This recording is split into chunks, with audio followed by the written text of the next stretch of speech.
Okay, we're back. We're here to talk about To Kill a Mockingbird Chapter 16. Whoop, whoop. Okay, so we know that there was a big event that occurred at the end of last chapter. At the jailhouse, yes, with Scout coming to the rescue and Jem and Dill and all of them getting involved and stopping something that could have really been detrimental to really Atticus' safety. Right, so now as they come home, we know that they need to kind of tiptoe in and be quiet, because we know that Aunt Alexandra is there. They don't want to start any problems. Unfortunately, She obviously finds out. Yeah, that because happens. That's just how it is. Because actually, there's a moment where Scout is kind of laying there, and she realizes that, oh my God, like Atticus could have really been hurt, and so being a small child, I mean, she starts crying and she gets really upset. So at this point, Atticus talks a little bit about the fact that Mr. Underwood actually despises Negroes. So then when you think about that, you have to question why he was willing to actually help Atticus in this event where he was protecting a Negro man. Exactly. But knowing who's, saying that he raped someone is important. When we look back, the credibility is extremely critical. Exactly. Good to know. Okay. So obviously all this discussion is happening out loud, and Aunt Alexandra has this issue. I don't know. But she says, don't talk like that in front of them. Who is the them that she's referring to? Awful. So she's talking about black people at that moment, and she says it only after Calpurnia leaves the room. You might think that there's like a sudden concern for Cal's feelings, but really she just doesn't want to allow these conversations to happen because it allows black people to go off and talk according to her. And what might that do? Yeah, she feels as though it could be some type of uprising. Like if we talk about them and they hear us talking about it, then they're going to uprise against us, and we don't want that to happen. So you can see that her concern isn't Calpurnia at all. It's always about her. Exactly. And it's awful. And so obviously Atticus is not going to support the silly things that she says, and kind of is starting to put her in her place. There's a little bit of a difference in the way Atticus is feeling. He says, I don't know of any law that says they can't talk. Maybe if we didn't give them so much to talk about, they'd be quiet. So this is on page 210 if you guys want like a good quote about Atticus. So you can see Atticus is really like sticking it to her, talking to her about what the way things really are. Sometimes her perceptions are skewed and people aren't realizing what the reality is.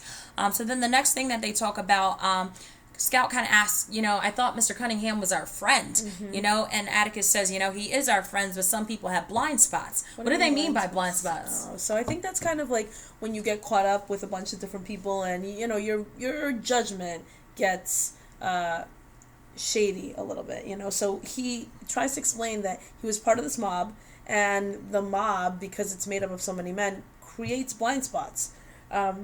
Where, he probably thinks that he would have gotten hurt, but, he wouldn't have killed him. And sometimes we all have flaws. Sometimes, we don't see things clearly when we're put in a situation surrounded by certain type of people. Yeah, and if you think of blind spots, you think about a car. Like, if you've ever seen somebody driving, the blind spot is when you can't quite look over your shoulder, you're looking in your mirror, and you don't see the car that's next to you.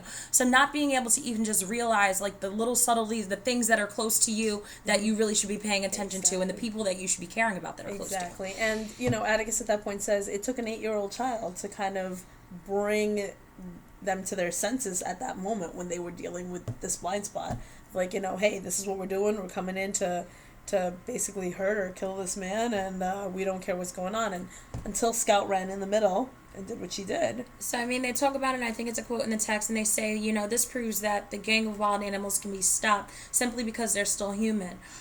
So saying that even though people have their own prejudices and that they go about things sometimes the wrong way, that there's still some type of good within people and that you can really try to bring that out, and Scout was able to do this at this particular instance. Absolutely. And that's also on page 210, guys, at the bottom if you want to take a look at it, okay?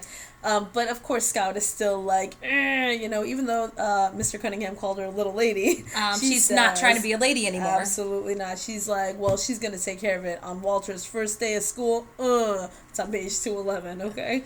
Right. So Atticus says, you most certainly will not. And the biggest thing is that Atticus even points out that is something that the father did. That's not something that you can take out on Walter. Exactly. Walter is your friend, just like Mr. Cunningham is still my friend. And it's almost a mini life lesson. Like, don't hold grudges against people no matter what happens. You got to let it go. You got to move forward. He also warns the kids to stay out of downtown because obviously we know that the court case is about to happen. So get out of there.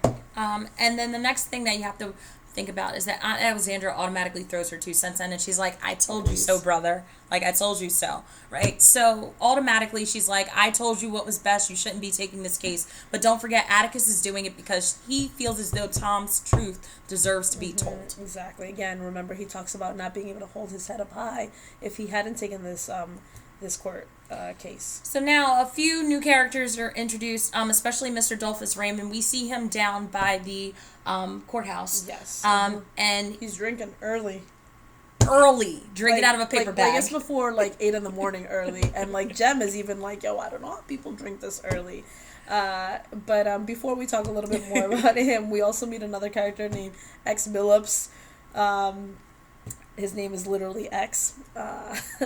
And we also find out that Jem, I think, did we get to this or not yet? Well, the people are heading downtown, but before they get to go, Miss Maudie's out, and you know she's working in the yard, and people are driving by because they're heading downtown because they want to be nervous, nosy. They want to go and they want to learn what's going on with the court case. Including the foot washing Baptist, they're walking down too, and so they obviously bother Miss Maudie when they see her, and she already knows that they're about to come by, so she kind of gets up and gets herself ready, and they say to her, "He that cometh in vanity departeth in darkness," some Bible verse. And she obviously counters by saying, "A merry heart maketh a cheerful countenance." So you can see that she's really not taking it to heart, and she's really killing them with kindness. Exactly. But even though Miss Maudie isn't one of the people that's going downtown, we do know one person that's definitely going downtown. Of course, Miss Crawford, Stephanie Crawford. Gosh, town gossip. Of course she's going to be there. But you know what's funny is that she plays it off like she's not going down there, but then she's like, well, maybe I'll stop by and see what Atticus is up to. Yeah, because all you care about is the gossip. Then Miss Maudie takes a little stab at her, and she's like, better be careful he doesn't hand you a subpoena. And don't forget, a subpoena is something that makes sure that you can appear in court. Yes. Okay? So we then find out a little bit more about Dolphus Raymond at this point, and we find out that he's drinking out of a brown paper bag. Jem actually says that it's a Coke bottle that's filled with whiskey, and that he drinks in the paper bag so that he doesn't upset the ladies in town. So then we also find out that Dolphus Raymond, he was married, and that his wife, who was, I'm supposing, white, actually shot herself with her toe in the shotgun because she found out that Dolphus Raymond was messing around with a colored woman. What? And not only that he was messing with her, but that he was planning on keeping her and getting married with his, white woman. She was, I think, one of the Spencer ladies.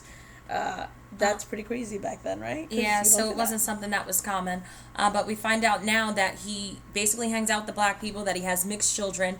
And the kids have this discussion about, mixed children. Well, how do you know that they're mixed? Exactly. Could you be mixed? Yeah. Could I be mixed? Could we be all Negroes? They even say it. They're all confused. Right? But then we find out that they have this perception, and they say, mixed children, it's a shame because, they don't quite fit in. They don't fit in with the white people, and they don't fit in with the black people. And that's something you have to think about even today in our society, and how people judge people based on their race, even if they're mixed. Exactly. And you would think that would no longer be the case, but it still is the case. A lot of people feel that upset.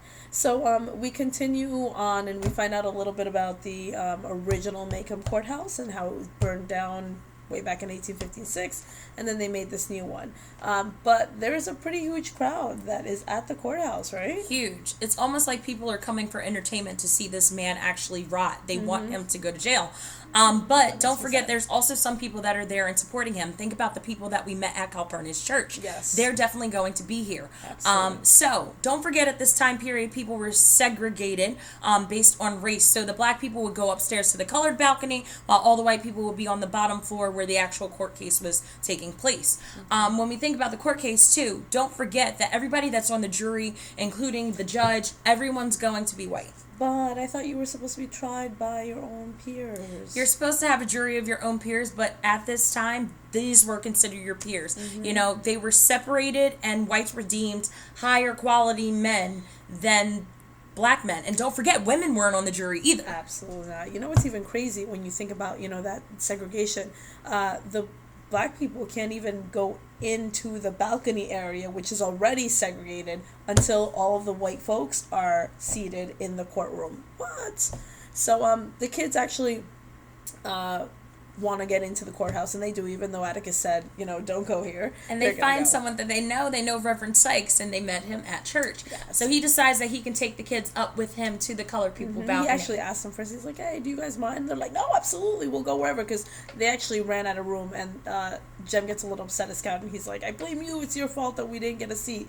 But how cool is this? When Jem, Dill, and Scout sit up there with Reverend Sykes, there are 4 people that get up and they rise from their front row seats and they give it to the kids. Now, that's definitely a sign of respect, the fact that those are white children, they're up in the black balcony, they're showing them respect, even though those people that were sitting in those 4 seats were most likely older, right? They gave up their seats for these children because that was a sign of respect and the right thing to do. Exactly. And also, these kids are associated with Atticus, so that may be another reason why they have so much respect for these kids. So the next thing that they go into is they start to describe to us Judge Taylor. He's going to be the judge presiding over this case, and he's sitting here like Mr. Ramirez, half asleep, and it looks like he's disinterested in what's going on in the courtroom. They said that he's often known to actually smoke inside the courthouse and just doesn't look like he cares much.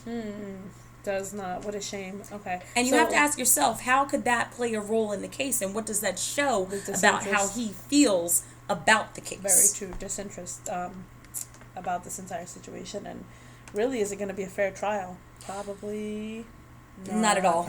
All right. So the chapter ends with Sheriff Hectate. Remember him? He's the sheriff that was with the shotgun and the rabid dog. So that's how the chapter ends. He's on the witness stand. All right.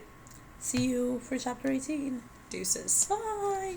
Ooh, not 18. I meant 17. Right? She's joking. All right, bye.